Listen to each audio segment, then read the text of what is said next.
There were meetings in Congress with U.S. administration officials, conversations with journalists, and with NGO representatives. We see understanding and support. We do count on strong steps. That's what's in short supply right now.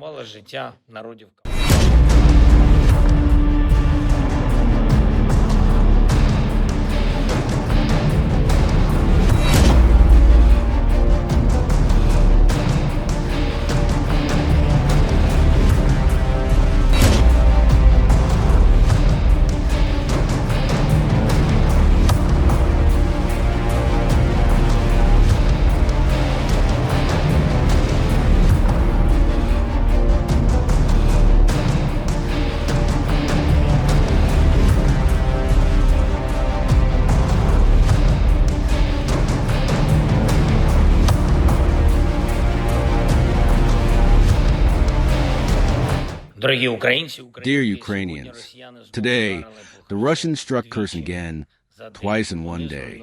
They destroyed the regional administration building. Yet another civilian structure. It's not the first time they've attacked this building, but today's strike was clearly demonstrative. There was no military logic behind it whatsoever. And all of this, every such strike, has absolutely nothing to do with the so-called root causes of the war that Moscow likes to talk about. It's about the fact that they are obsessed with war, consumed by hatred and the desire to destroy the lives of other nations. You can only defeat such ones with force. The force of diplomacy, sanctions, weapons, and technology. The Russian army has destroyed the lives of the peoples of the Caucasus. They destroyed lives in Syria. They've even gone to Africa to sell their brutality to local warlords. Russia takes pride in this, takes pride in its ability to kill. And frankly, that's the only thing the state has ever really learned to do. The strike on Pryluki in the Chernihiv region today. Russian drones killed the family of a Ukrainian rescuer, a man whose life was dedicated to saving others. And Russia did this to him, as it has to so many others.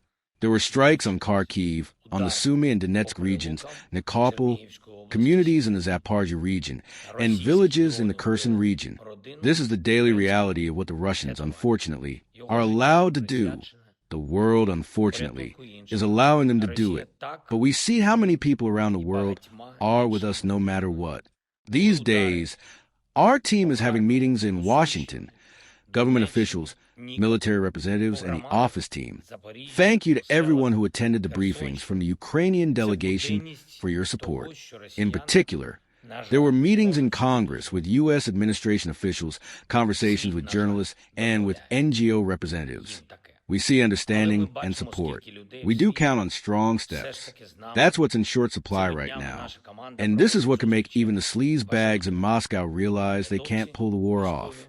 This must be ensured. And this is why we need new and sufficient sanctions, first and foremost from the United States. This is why we need clear political pressure for diplomacy to be effective. There's not a single peace initiative in the world that Russia hasn't rejected.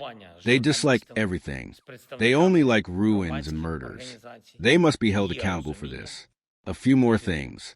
Today, Prime Minister Denis Shmyhal reported on his negotiations in France. There's a decision on additional funding for Ukraine's recovery. I thank our French partners for this decision. The Prime Minister and I also discussed certain measures that will strengthen Ukraine's resilience. There was also a report by Ukraine's Minister of Foreign Affairs, Andriy Sybiha. We are preparing decisions together with the G7 countries. Thank you to everyone who stand with us, who stand with Ukraine. Glory to Ukraine. Слава Україні!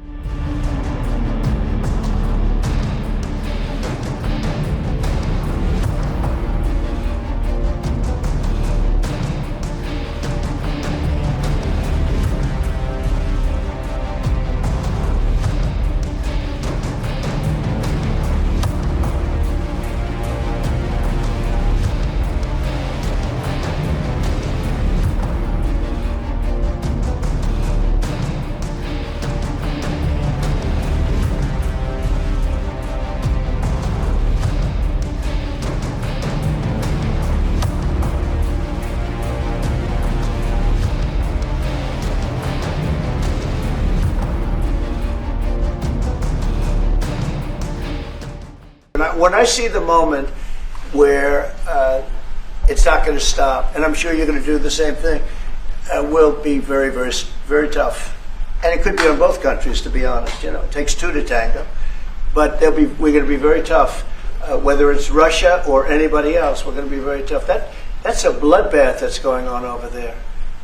And when I see the moment where I say, well, they're going to just keep fighting. You know, I gave the analogy yesterday when I spoke to President Putin. I had a 2-hour and 15-minute call with him. Sometimes, and this is me speaking maybe in a negative sense, but sometimes you see two young children fighting like crazy. They hate each other and they're fighting in a park. And you try and pull them apart. They don't want to be pulled. Sometimes you're better off letting them fight for a while and then pulling them apart.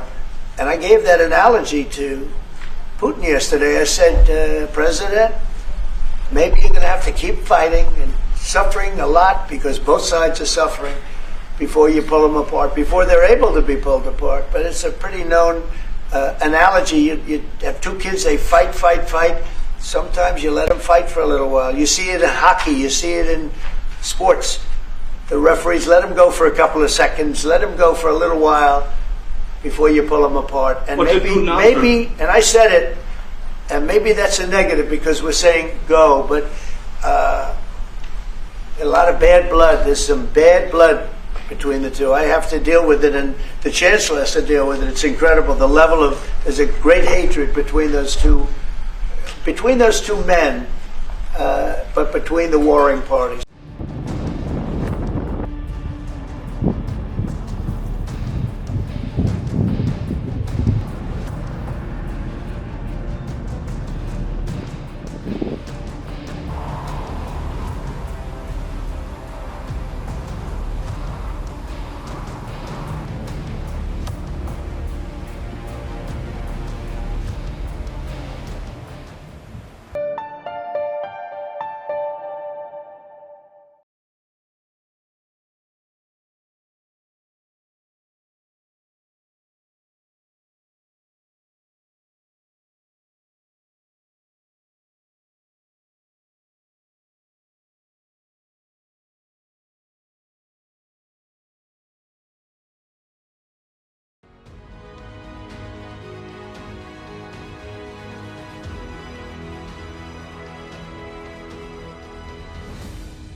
$25 crore गरीब गरीबी को परास्त करके बाहर निकले। For the good of our nation, let's work together and let's truly make America great again.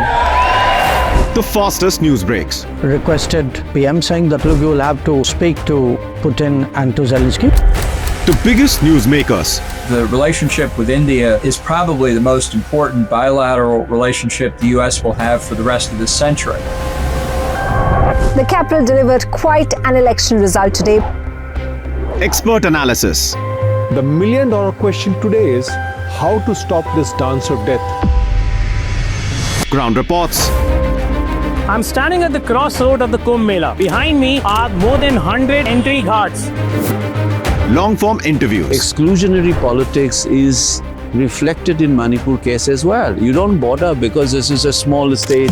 Deep dive into burning issues. It's often said DRC could be the richest country in the whole world. It's because of what sits underneath. Why exactly did the US topple the Sheikh Hasina government?